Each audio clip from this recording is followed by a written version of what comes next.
ఏపీలో రేషన్ కార్డులు ఉన్న వారికి బ్యాడ్ న్యూస్. ఈ నెల కూడా లేనట్లే. ఆంధ్రప్రదేశ్ లో రేషన్ కార్డులు ఉన్న వారికి బ్యాడ్ న్యూస్. ఈ నెల కూడా కందిపప్పు కష్టంగానే మారింది. ఫిబ్రవరిలో రేషన్ కార్డులు ఉన్న వారికి కందిపప్పు పంపిణీ నిలిచిపోగా మార్చిలో ఇస్తారని భావించారు. కానీ ఈ నెల కూడా లేకుండా పోయాయి.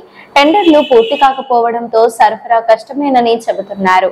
గత ప్రభుత్వం కారణంగా పౌర సరఫరాల శాఖ దగ్గర డబ్బులు కూడా లేవంటున్నారు. రాయలసీమలో రాగులు, రాష్ట్రమంతా జొన్నలు మాత్రం పంపిణీ చేస్తున్నారు. అది కొంత మేలు జరుగుతోందని చెప్పాలి. రాష్ట్ర వ్యాప్తంగా పేదలకు రాగులు, జొన్నలు ఇవ్వాలని నిర్ణయం తీసుకుంది. రాగుల ఉత్పత్తి సరిగా లేకపోవడంతో రాయలసీమకు మాత్రమే వీటిని పరిమితం చేశారు.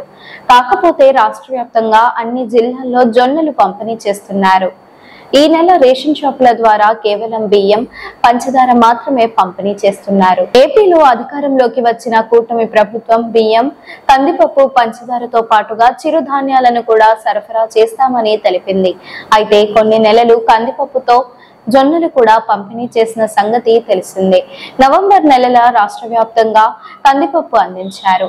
ఆ తర్వాత కందిపప్పు కొన్ని జిల్లాలు మినహా పెద్దగా అందలేదు.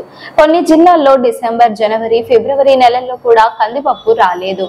ఈ నెల కూడా బియ్యం, పంచదారను మాత్రమే ప్రభుత్వం పంపిణీ చేస్తోంది. ఈ మేరకు పౌర సరఫరాల గోడౌన్ల నుంచి రేషన్ షాపులకు ఆ రెండు రకాల సరుకులను మాత్రమే పంపిణీ చేయనున్నారు. కూటమి ప్రభుత్వం అధికారంలోకి రాగానే రేషన్ లో పేదలకు ఇచ్చే పంచదార, అంగన్వాడీలకు ఇచ్చే కందిపప్పు, నూనె వంటి వస్తువులను సరఫరాను నిలిపివేశారు.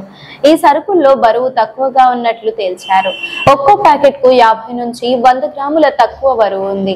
పౌర సరఫరాల శాఖ మంత్రి నాదెండ్ల మనోహర్ గోడౌన్లను తనిఖీ చేసిన సమయంలో తేలింది. అందుకే రాష్ట్ర వ్యాప్తంగా కందిపప్పు, పంచదార, నూనె వంటి ప్యాకెట్ల పంపిణీ నిలిపివేశారు. ఆ తర్వాత అన్ని లోపాలను సవరించిన తరువాత మళ్లీ సరఫరాను ప్రారంభించారు. ఈ వీడియో మీకు నచ్చినట్లయితే లైక్ చేయండి. మరికొన్ని లేటెస్ట్ అప్డేట్స్ కోసం వెంటనే మన ఛానల్ ను సబ్స్క్రైబ్ చేయండి. ఈ వీడియోపై మీ అభిప్రాయాన్ని కామెంట్ రూపంలో తెలియజేయండి.